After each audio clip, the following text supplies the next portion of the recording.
future. Gen-Zine was created on the basis of making activism accessible for all, and with the knowledge that not everyone will dedicate their lives to public service, but we want to encourage young minds to think critically and expand their breadth of table topics for conversation. So staying true to our roots, we partnered with Driving Change to start a conversation on young people redefining what public service means for today. In this issue, Driving Change, Shaping Tomorrow Today, we highlighted 20 voices from 8 countries to tell the stories of young leaders who are paving the way. And we're so lucky to be joined by so many of them today. We're excited to continue the conversation candidly with our contributors so we can all learn a little bit more from our peers and respected leaders. Now I'm going to hand it off to Arabella from Driving Change so she can tell you more about the mission that inspired this conversation.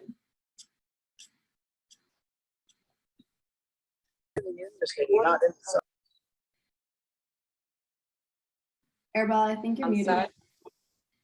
And then the monitor will go to the second floor. So could we ask everybody to mute? I just wanted to check. I'm sorry, but Thank you. Sorry about that. Thank you, Anushka. I was trying to be good and being muted. Driving Change is thrilled to be partnering with Gen-Zine on this important project. Could everyone please mute? Thank you. We are thrilled to be partnering with Gen-Zine on this project, and it's central to our mission of inspiring a commitment to public service, especially from people early in their careers. We strongly believe that humanity stands at a crossroads as it grapples with multiple global challenges and existential threats. We all know them, from climate change to conflict, inequity, and overcoming these challenges requires great policies. And it requires the participation of all of us to bring those policies about. So we want to see more people commit to public service. We do this by and pursue our mission by reporting on compelling stories about people already working in the sector, and by identifying and campaigning for changes to public service so it's more attractive to those who might be disengaged from it. And we certainly define public service broadly. It is the preserve of government, which desperately needs everyone's voices and talents, but it also includes the nonprofit sector, civil society, philanthropy, and at times for-profit businesses. So we feel that the contributors we have here today represent many of those sectors that we just talked about and have really important perspectives to add to this conversation. So with that, we're going to get started with the first panel and get on with the conversation. Our first panel is going to focus on public service as government service. And the 4 people joining us in that panel, and I'll ask each one of them to say hi so that their images appear at the top when I introduce them. First is Aida Betancourt from El Salvador, who decided to form her own political party as a result of her own frustration with the options in front of her. Aida. Hello, nice to be here and see you all. And you're welcome. And Jana de Groot, who is one of the youngest elected politicians in Luxembourg and is opening doors for those who have yet to find representations. Welcome, Jana. Hello, everyone. Nice to be here. And we have Ramiz Bakhtiar, who was the first Afghan youth delegate to the United Nations and is the founder of the network of forward youth delegates to the UN. Ramiz. Hello, everyone. Happy to be here. And we also have Tajwar Khandekar, who's a recent graduate in international relations from the University of Southern California, and whose experience as the child of immigrants to the US has influenced his views on US foreign policy and his choice of career. Hi, everybody. Thanks for having me. So because no one wants to hear from me, we'd like to get started. Thank you all for being here. The first question I'd like to ask to all of our panelists is to hear your thoughts on what kind of change you think you can make by working within the government, why you chose to work for the government, with the government, as opposed to advocating outside it, and where you think you can have real change within it. Shall we start with Aida? Yes, thank you, Arabella. Well, basically, I think in my case, I had both the experience of being an activist outside of government, and then I hit a moment when I realized that I could do more from, within political institutions, because I became really frustrated that there weren't really any bridges between civil society leaders and political parties and places where decisions were being made. So in general, most of the experience of the members of our party, which is called Nuestro Tiempo, which means our time, are mostly young leaders who were involved in civil society before and who were advocating for human rights, women's rights, the environment, different issues that are relevant to our generation, and we didn't feel they were being represented in politics.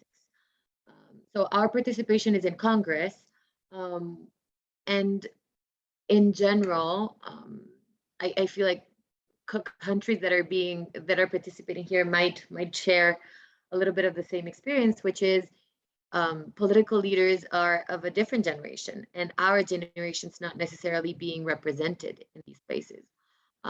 So we faced a lot of obstacles when we tried to create the party because, of course, no one was interested in having a new player, which sometimes was interested in leading causes that are not always welcome in conservative traditionalist countries like Central American countries, and in this case, El Salvador.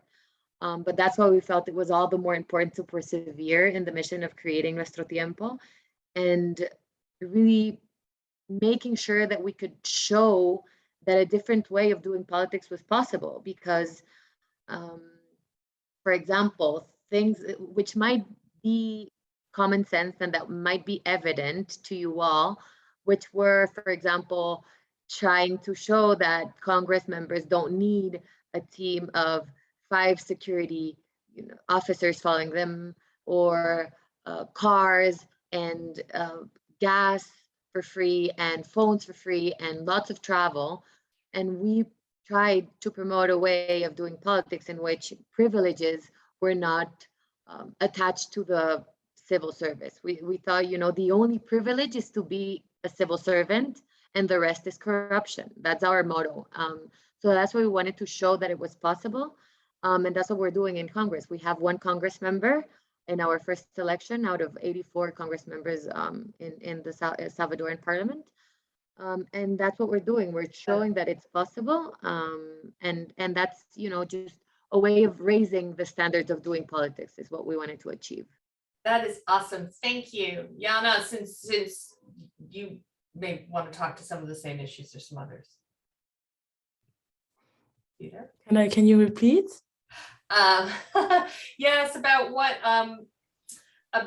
we're talking about why you're choosing to work within the government as opposed to working outside the government, and what are the benefits to making change in government? Okay.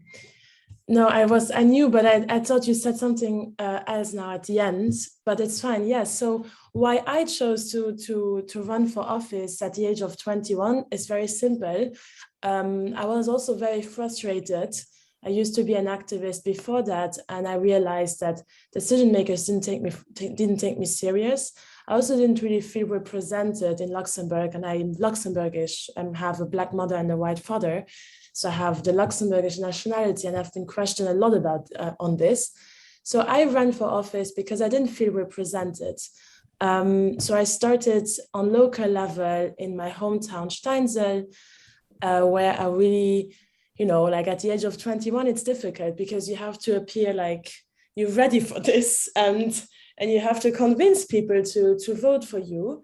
But I managed, and I know that I'm not the only one that would manage. I really encourage, and since then I've been encouraging young people to really consider becoming politically active, because this is the only way that change happens. Like if we are frustrated all the time from outside, nothing is going to happen. We need to be sitting at the table. At least if there's no chair for us, we need to put a chair there. And believe me, I got elected, and for 5 years, it still felt like I'm the guest in the room, or I'm accepted in the room for my colleagues, while they have the same position that I have.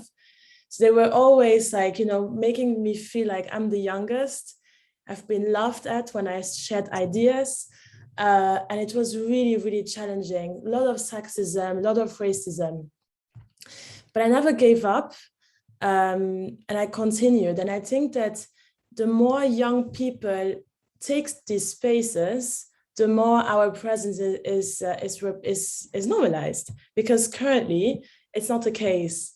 If we look to decision makers all around the world, let's just put it in my context here in Luxembourg, it's really not representative of the society of Luxembourg. Luxembourg is a very diverse society. Half of the population is not Luxembourgish, but our whole parliament is filled with Luxembourgish people. So really, like, if I could give one advice, it's going to be challenging for young people, especially women, especially for Generation Z, when we think that we are in this social media world where hate speech online is just normal. Like the amount of shitstorm I already got is just not okay. And it also affects, it will also affect our mental health, but advices that I give for that, and this I give because I learned by doing, you need to have a tribe, you need to have a support structure that is there for you, that supports you, even if it's friends or family. You need to also have a mentor. I started having a mentor last year, and now at office for 5 years, nearly 6 years. And I just decided to have a mentor last year, and it really changed everything I do. So when I'm lost, when I don't know what to do next, or when I need advice, I just reached out to my mentor. I also have a tribe that supports me when I'm going through hate online, and I go through a lot of hate online. Then I also have my tribe, and it really helps. Reaching out for help is very important, but still, we belong in these spaces. Even if we face this hate, we belong there. It's our future, it's the future of our children. So if not us, who? And if not now, when? That is awesome. Thank you. And I want to say before we move to the next person, we are hoping to do some questions at the end of the webinar. So if you have questions, for any of the people, contributors or general questions, please just feel free to pop them in the chat, and we're hoping to get to them by the end of the session. And with that, Ramiz, would you like to talk on this about why you've chosen to work you were working within the UN system for a little while? Thank you very much. So first of all, why it's important for young people to be involved, to be engaged. The global proportion of MPs or members of parliament is only 2.6%, while the world population, well, 50% of global population or the world population is under the age of 30, which shows a huge deficit between the youth population and their participation in the decision making in political levels in the government. So youth participation, where important decisions are made, is critical so that they can influence policies in their favor. Because if they are not there, if they are not engaged, if they're not involved, policies will be made that are not in favor of young people. So that's one reason youth participation within the government, fighting from within the system is so important.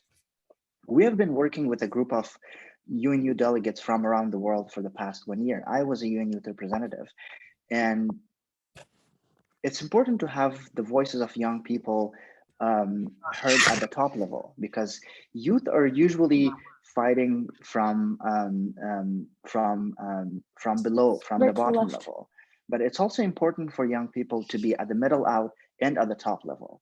So we as activists who are fighting for the inclusion of young people in decision making, we're in the middle out, where we're occupying a unique position to listen in to young people at the bottom level, and also to influence decisions and policies at the top level.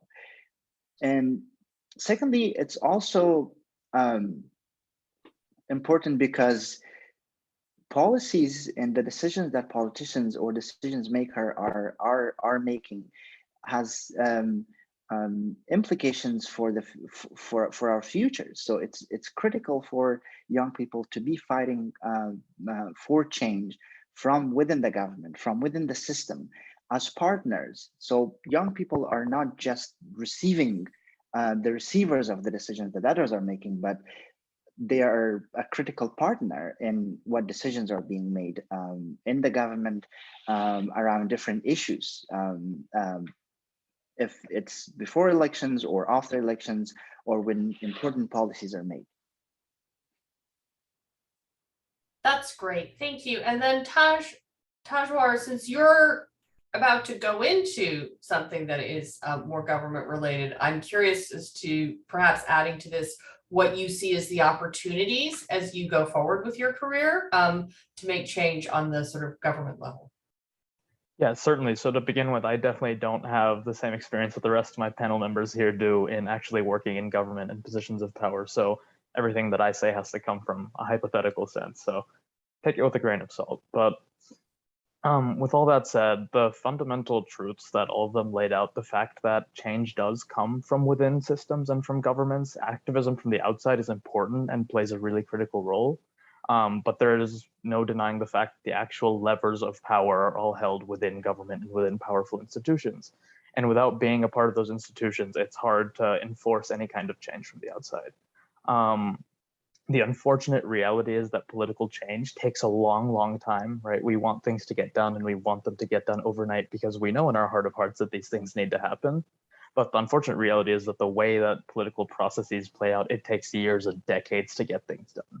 And I think our generation particularly faces a time where we know that very soon in our lives, probably within 20 to 30 years, the world is going to be hitting a massive inflection point, right? Where there are going to be a lot of questions that are up in the air that the global community as a whole has to address. And those questions, answering those questions is going to be critical to like what our shared quality of life looks like for the second half of our lives and for the generation that comes after us. And so knowing that it takes time to influence those changes that we're going to need to work towards, I feel like there isn't really much of an answer other than us and our generation, the people who care about working out things in the long term, getting into government and positions of power now, where it's going to take time, but you need to get into these systems. You need to establish your place there.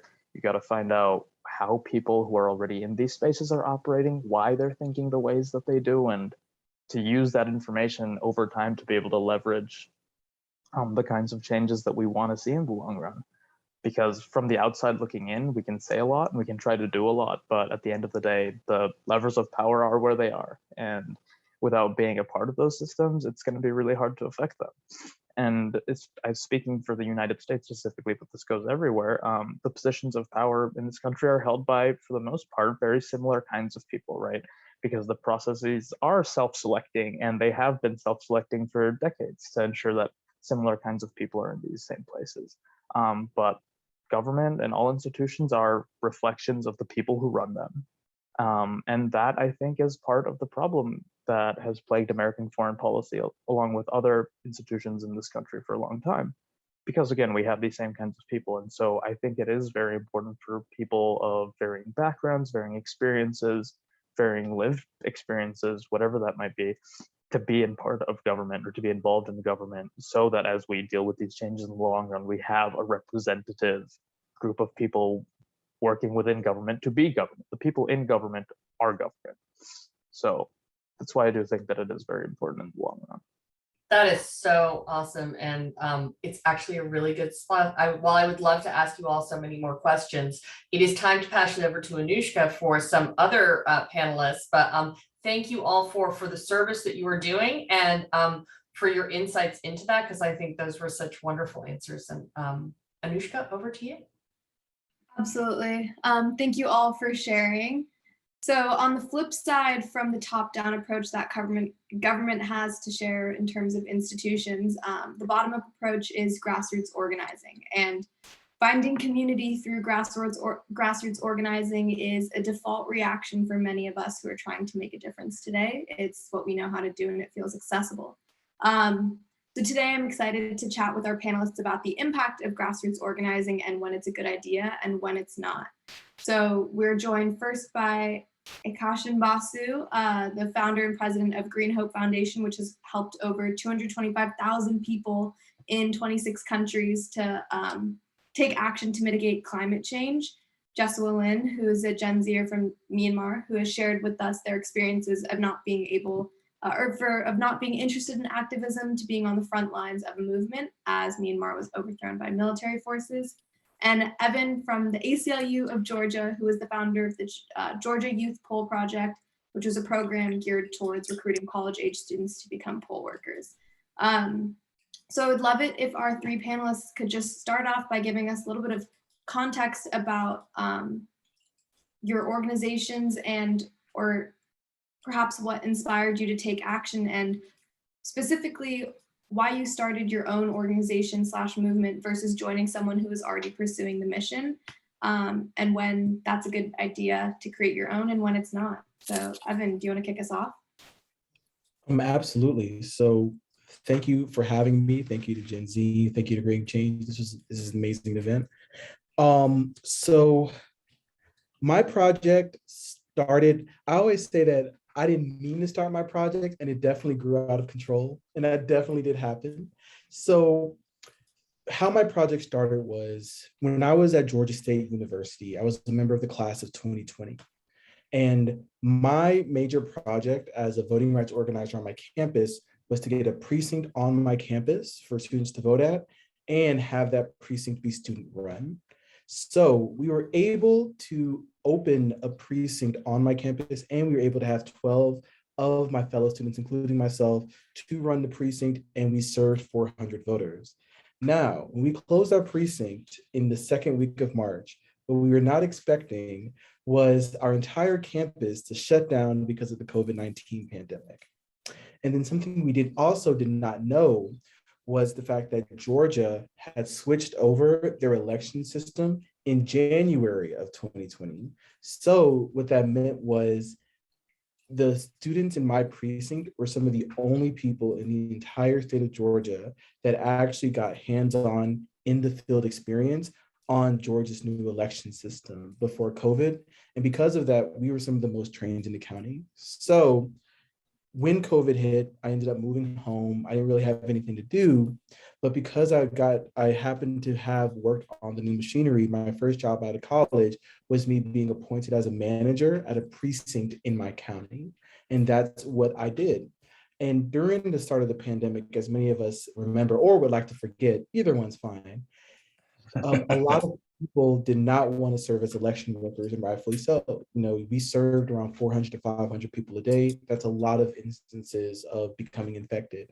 So what I did was I just started recruiting my friends to be election workers because they were trained and they also needed money.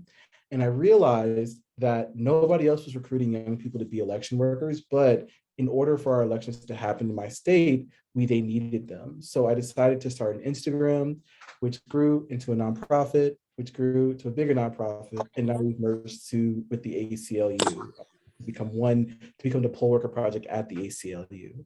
And that's why I say it grew out of my entire control. But yeah, that's kind of how I started. Thank you. Jessa, would you like to share next?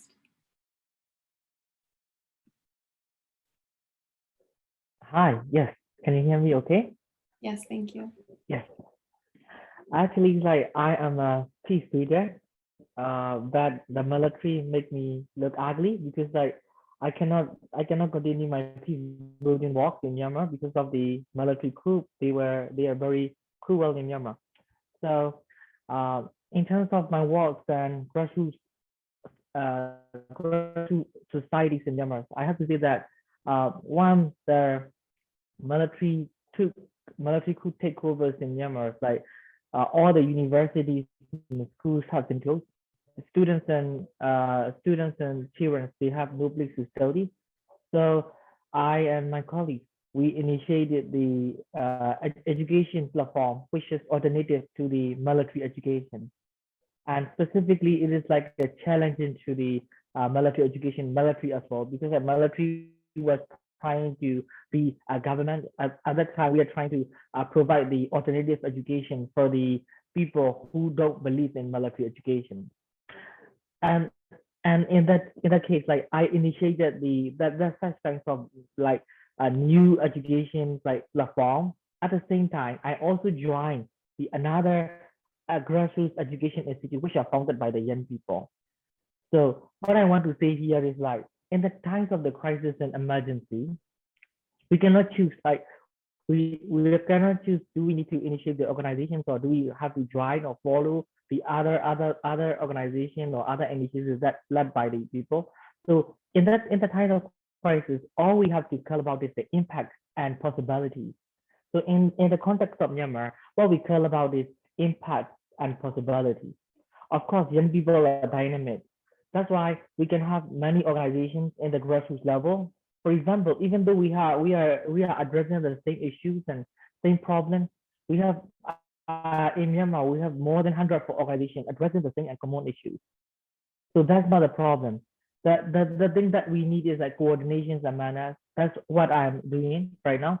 I'm now trying to coordinate the grassroots organizations in Myanmar in order to have the unifying and synergetic forces in order to bring changes to the communities in Myanmar. So currently we are in the middle of crisis. We don't know what will happen next. But however, grassroots organizations in Myanmar are really strong, and these grassroots organizations are led by the young people. So like future of Myanmar is definitely in the hand of the young people, and I really very hopeful for that, because like young people have like great mindset, and they have like fresh ideas to decorate their country in the future, how to build their nation in the future. So in order to complete my point is that in the time of crisis, what we need to care about is like impact and coordination. And we may have many organizations at the same time addressing the common issue. It's not a problem. What we need is the coordination, the man. That's my message that I want to pass based on my experience working in Myanmar. Thank you.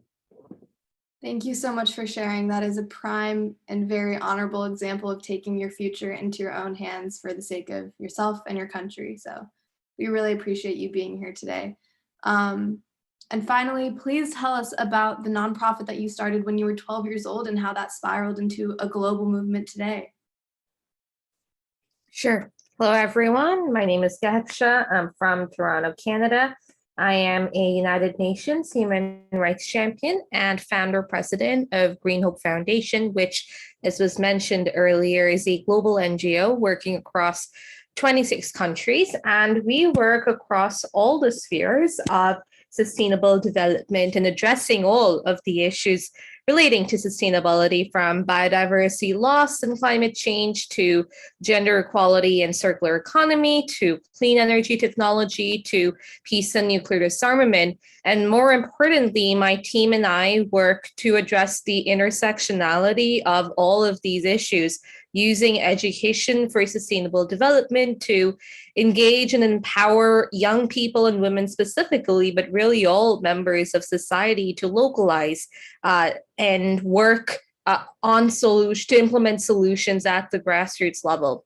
So I'll start 5-6 years before I started Green Hope Foundation. So at the age of 7, I saw the image of a dead bird with its belly full of plastic, which really, really disturbed me, gave me sleepless nights because I knew there was something really wrong with our world for such an innocent creature to suffer through so much pain.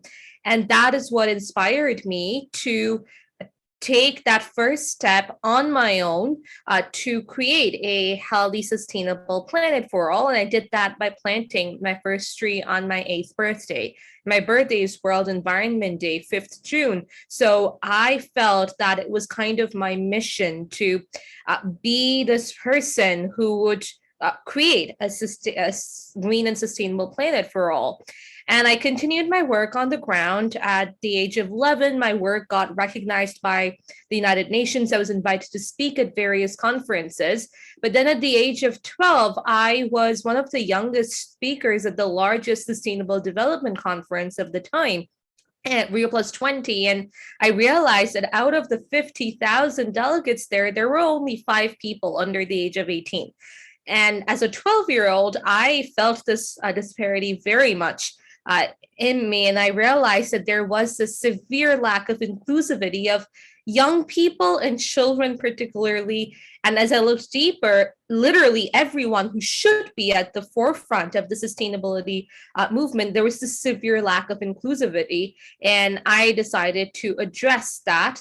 And I did that by founding Green Hope Foundation.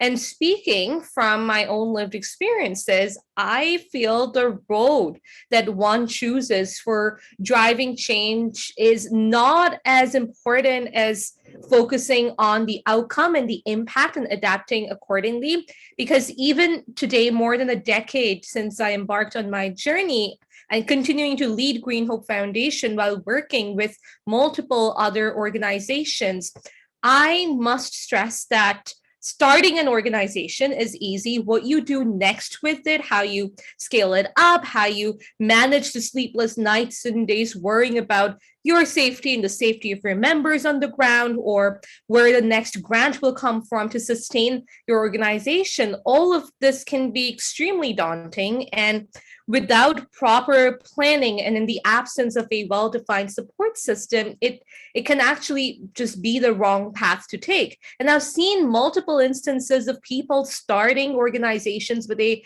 lot of fanfare and a very slick website, but that's all there is to it. And at the same time, there's an equally large number of initiatives that go on about their mission quietly and about whom very little is known. So before starting one's own organization, it's very important to look into the future and ask, if what will it look like in 12 months from now or 3 years down the road, asking yourself what I've achieved in that time and 5 years hence, and what would it evolve into. So for example, at the age of 9, I remember telling my mother that one day I would provide clean water to people so that no one would have to walk thousands of miles to get water or die from drinking contaminated water, after attending a walk for water to raise awareness about this. And when I started Green Hope Foundation, my dream was to provide education to every single child. And I realized that Green Hope Foundation, starting an organization, was the best path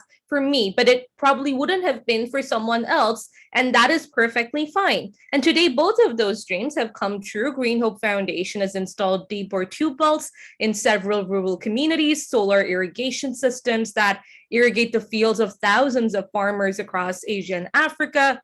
We just started our first solar-powered school for women and girls in a village in Bangladesh, and a solar-powered computer lab to provide girls with digital literacy in Western India. So just to conclude, it's really critical to establish milestones and define what enablers are required to achieve them. And for this, one must constantly assess, revise, adapt one's strategy to really attune oneself with the reality. And at the end of the day, it's neither one is better or worse than the other. It just depends on your own personal journey and on the context, the issues at hand, the parameters within which one operates. And all of these factors should guide a person to decide which path to choose. And one should, in this sense, always focus on the outcome and not get entangled in just the means. And just remember that every single person has a unique journey, and that it's absolutely fine to follow your own unique path and follow your heart. That was so insightful, and thank you for sharing just about the realities of being a part of an organization to help grow and scale it versus driving that mission and strategy and vision. You're not only doing the work, but you have another job of making sure that the work continues to exist. So I commend you all for your work, and thank you for sharing with us. And so we're going to move on to the next panel, which is using social media as a tool for advocacy. And the next frontier of activism is the digital front. Social media has evolved from a tool that connects us to our friends to a tool that connects us to the world. And it's safe to say that our hyper interconnectedness is a tool for both good and for harm. And today I'd like to chat with our guests about how each of you propagate change via social media. So we have Deja Fox and Stephanie Drinkwater of Gen Z Girl Gang to speak on the power of relationships and community building, and why creating supportive networks is a form of public service. And then we have Cecilia to provide the student perspective on beginning a career in public service. And she will also touch on the concept of digital governance and the future. And Sam, who works at a tech company, can share his experience working on both inside and outside of the system to create change, and how social entrepreneurship might be the key to solving the world's most pressing issues. You all have a different take on social media. We all use it here in this room, so I think we could all speak on this, but so excited to hear from all of you today. I just want to start off by acknowledging that our generation has a tool that wasn't available to previous generations. So how can we responsibly use social media to make sure that the impact of social media is net positive on discourse? Deja, would you like to start us off? Yeah, I mean, I think like any other large industry, right? Tech is a large industry like oil is. We need to not only think about what we as individuals could do, what kind of individual changes we could be making to have a more healthy relationship, but we should also be thinking about how we can hold tech companies accountable, right? For the algorithms they've created, for the sort of frameworks within that we are all working within. And a little bit of background on Gen Z Girl Gang, where Steph and I are coming from. I got my start as a grassroots organizer. I was organizing around sex education in my school district, right? Asking my friends to come along to school board meetings.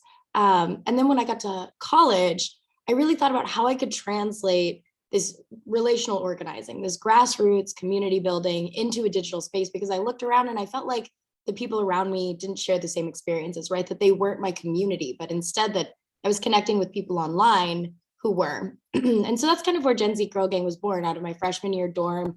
And this idea that when we're making these relationships online, they have value.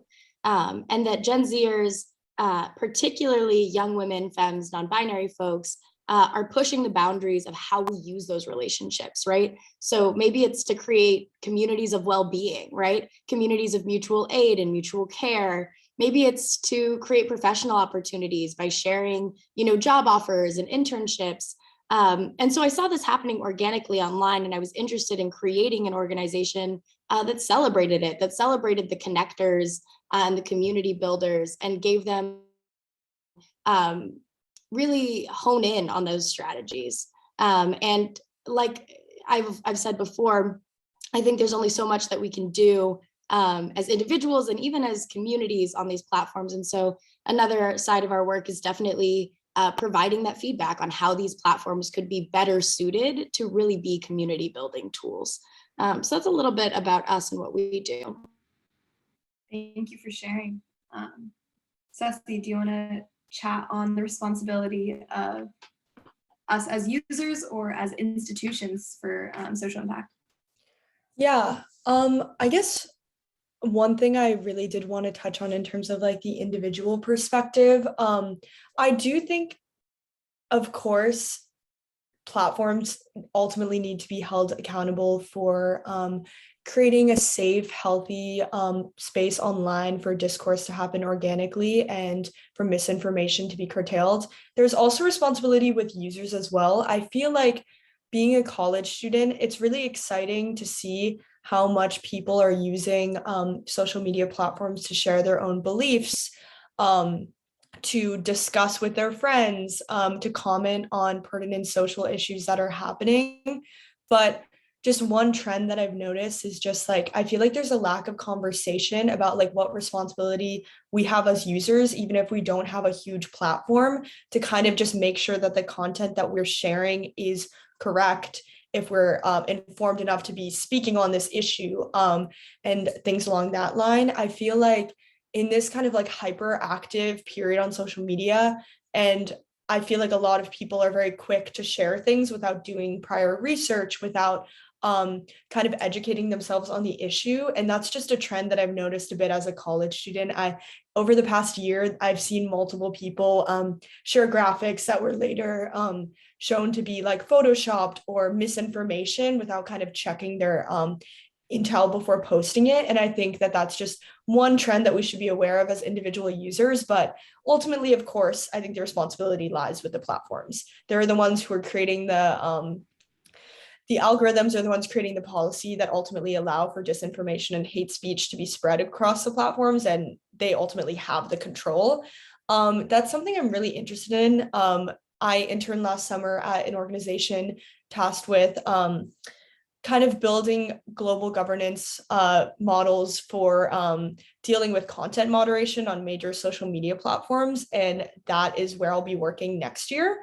So it's really exciting. I think one issue that, again, isn't really touched on that much is how much we need to kind of diversify the geographic and linguistic diversity of content moderation efforts by social media platforms. So that was something that I focused on this past summer. I was tasked with kind of organizing regional roundtables to kind of bring in perspectives from local leaders such as linguists, academics, community leaders to weigh in on pertinent content moderation issues directly affecting their geographic region. And I think that's a really exciting initiative that I don't really see a lot of platforms adopting themselves.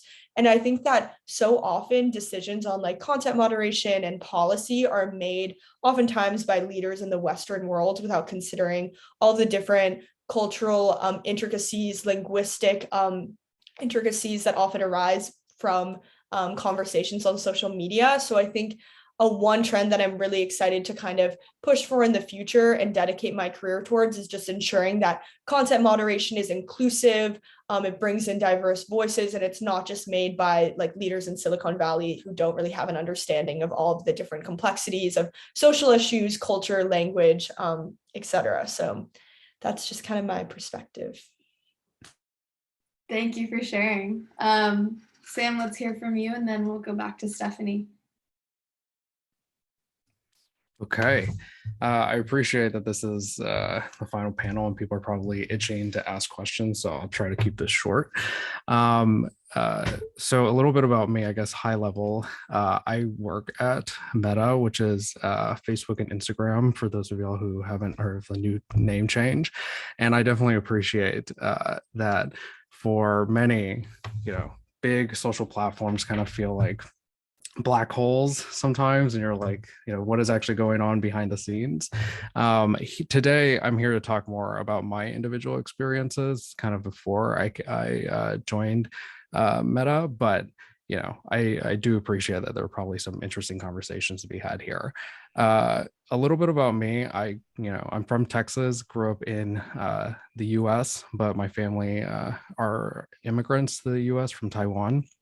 And my background is being an entrepreneur. So since I was young in high school, I started businesses that aim to create social change within the for-profit engine. I'm a big believer that social entrepreneurship is the way of the future.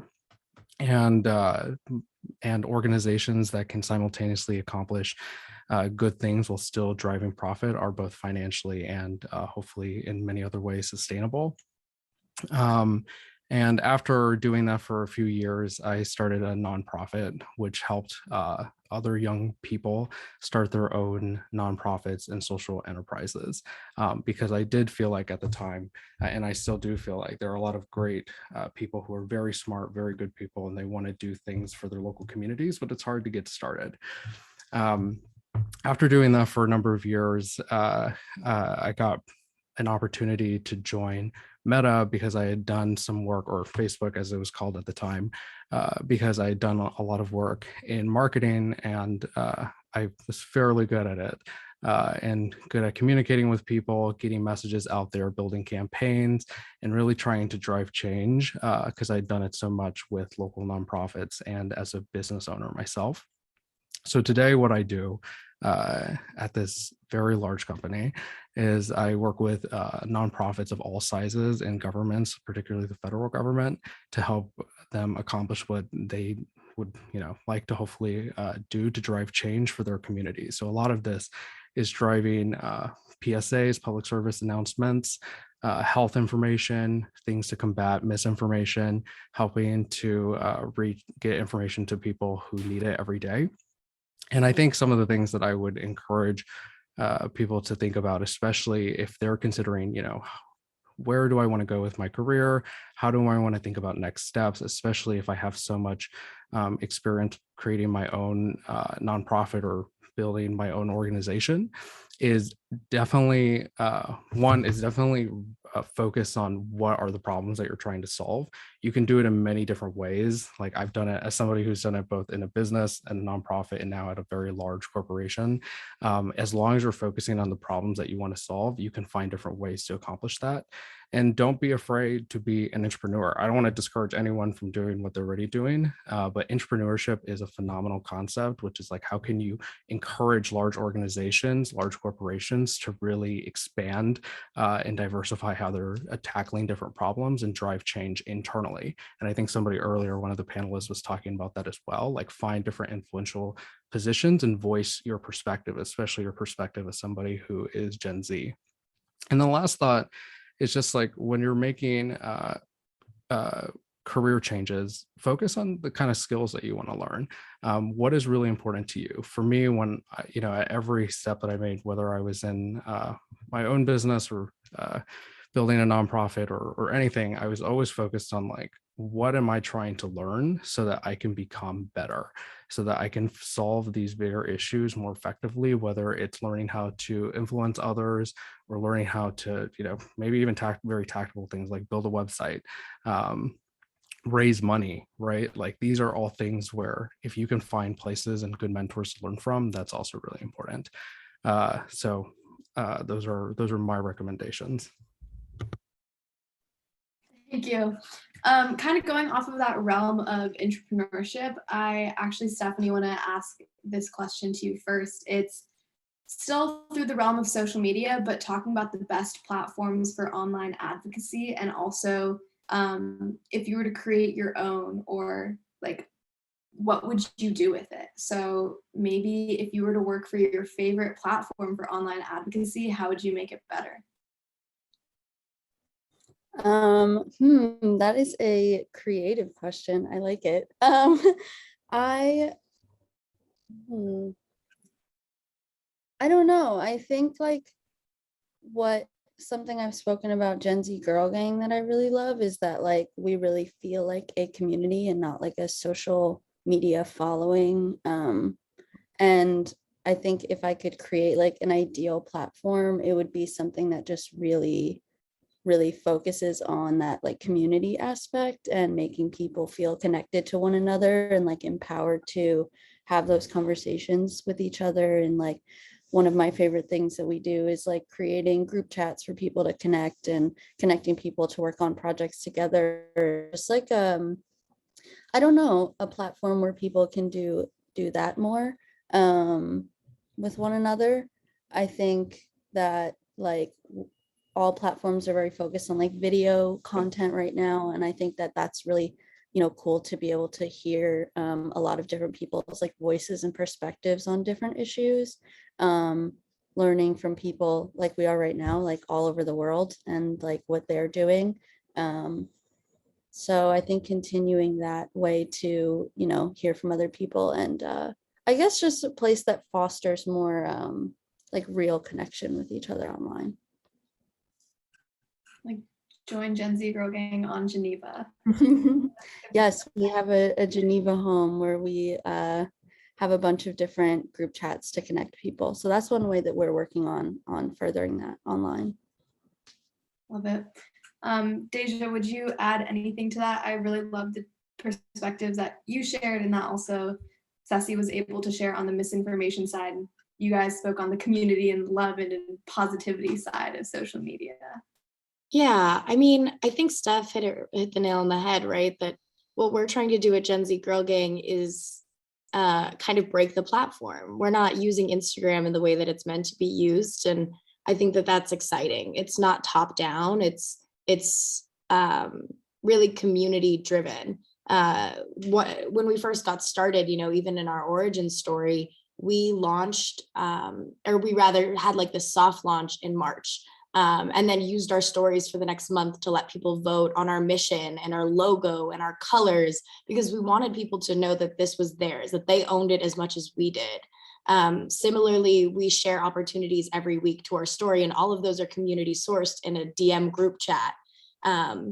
We've had a DM wellness chats, right? Like Instagram DMs were never meant to be used in this way, but we've created these wellness group chats where people who didn't know each other before are chatting about how are you doing? And this was like peak COVID.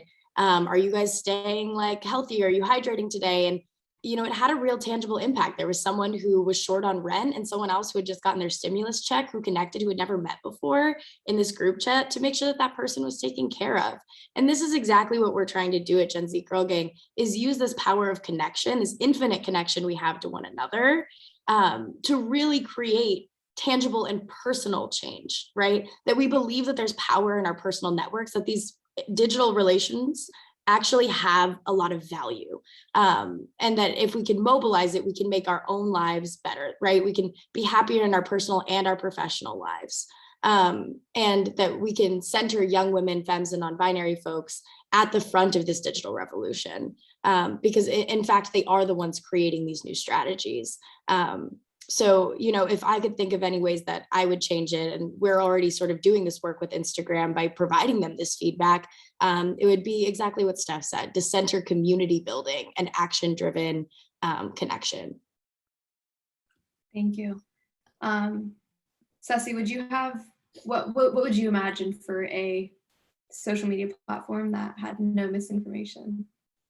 Yeah, so one, kind of just building off of my last point about content moderation and how it should be changed, I think TikTok started something really interesting, which is they started like a regional advisory board specifically for Brazil, because Brazil has one of their largest user base, and they brought in leading community members. They brought in a lot of trust and safety professionals. They brought in lawyers, academics to weigh in on like content moderation issues, weigh in on privacy policy, weigh in on trust and safety policy. I think that's such an interesting initiative.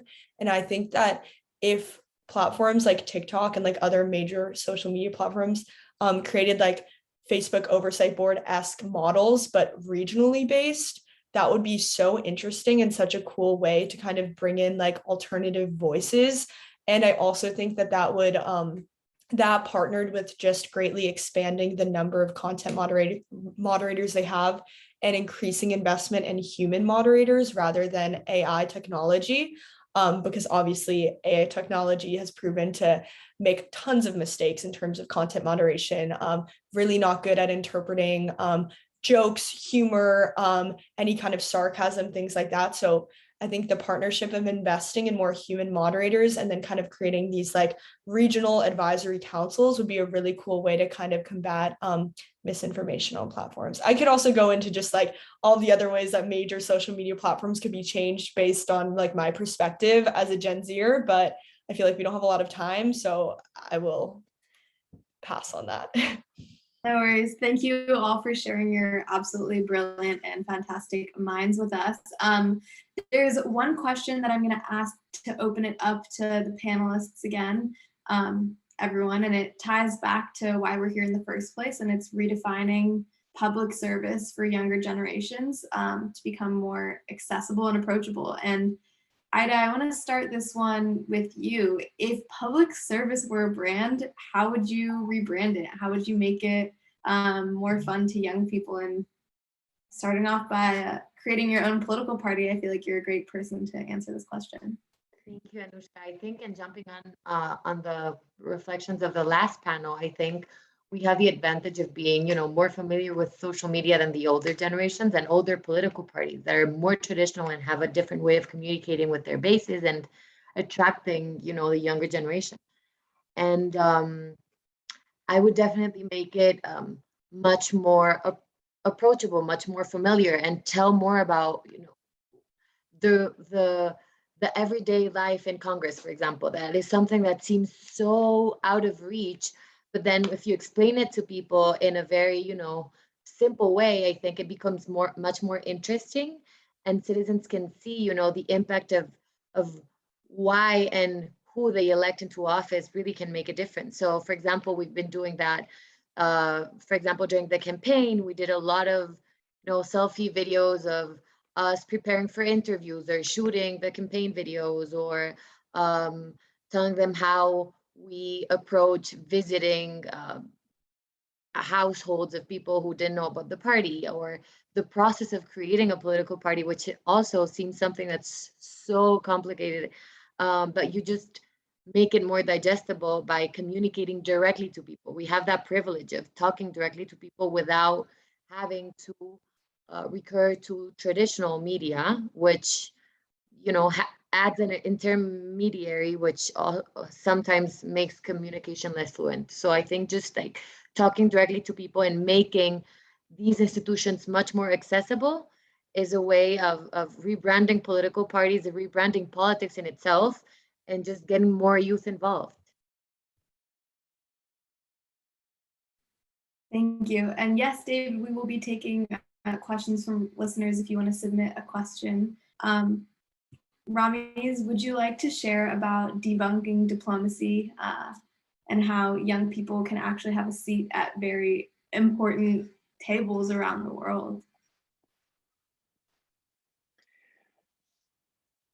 So in today's world, we're facing complex problems where the majority of the challenges that we're facing in today's world are complicated. And to address complicated problems, we need collective action. We need collective work. And collective work requires the participation of young people in diplomacy. We have seen that official diplomats have failed to maintain global peace and security. From looking what happened to Afghanistan recently, to the war in Ukraine, and to tensions globally around the world, we see that official diplomats have failed. Official delegates who are representing member states at the United Nations and other global platforms have failed to maintain peace and security. That's why we need new voices. We need new faces, and those new voices and new faces should be diverse. So we need diversity and diplomacy, and the role of young people and diplomacy is critical, because young people are not shadowed by political boundaries. They are more open to acceptance. They're more open to diversity. And I have seen myself, by working with young people, that there is more friendship and acceptance when young people are engaged. In our network, we have a project, Youth and Diplomacy Talks.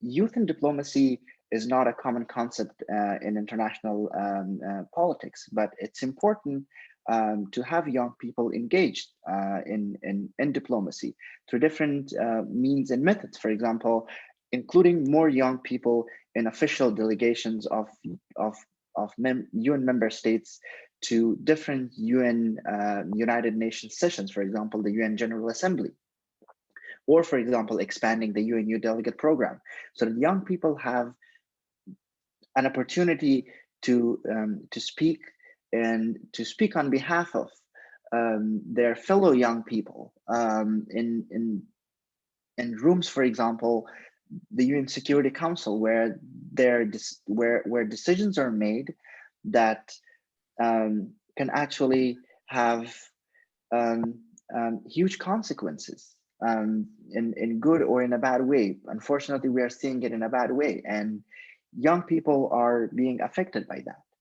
So that's why the role of young people in diplomacy, however it's a new concept, is critical and it's important, and we're seeing more support for that, and we're fighting for that in different platforms through different means.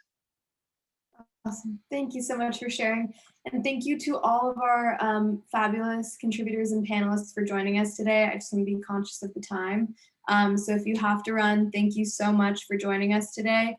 Really means a lot. And if anyone wants to stick around for some additional questions, I know that the space will remain open for a little bit. So if you have to go, thank you for joining us.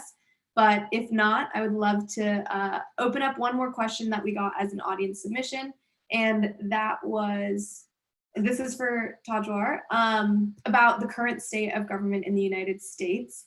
And what makes you think that change from the inside is better than working from an outside organization?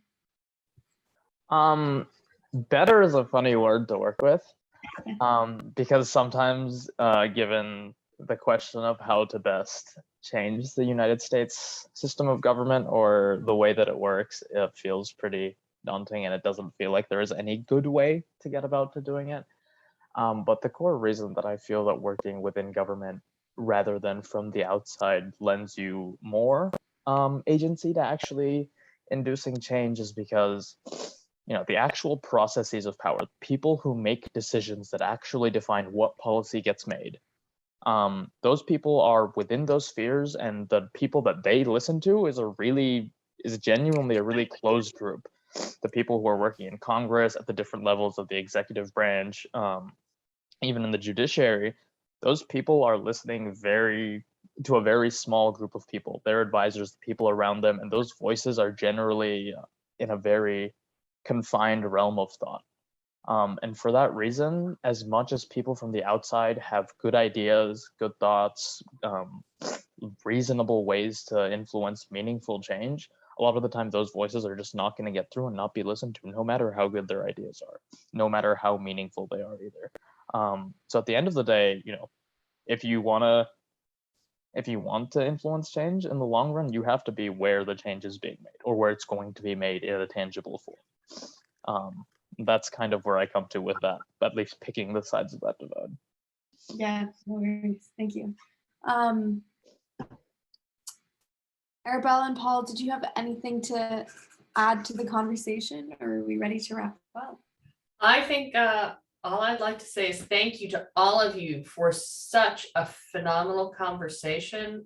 We are very grateful to all of you for all the work that you do, for the insights that you shared. And I would love to continue this for hours, but I don't think we have them. So I'll just say thank you. Is it possible for me to extend an invitation?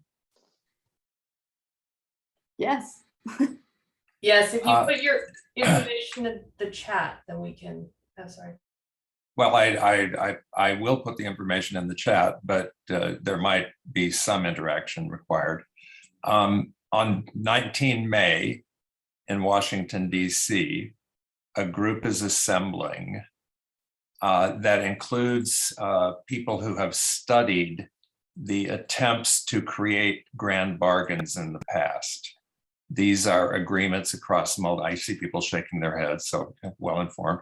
They're multiple problem agreements that attempt to make the trade-offs from the left and the right in order to accomplish just the thing that we're just talking about.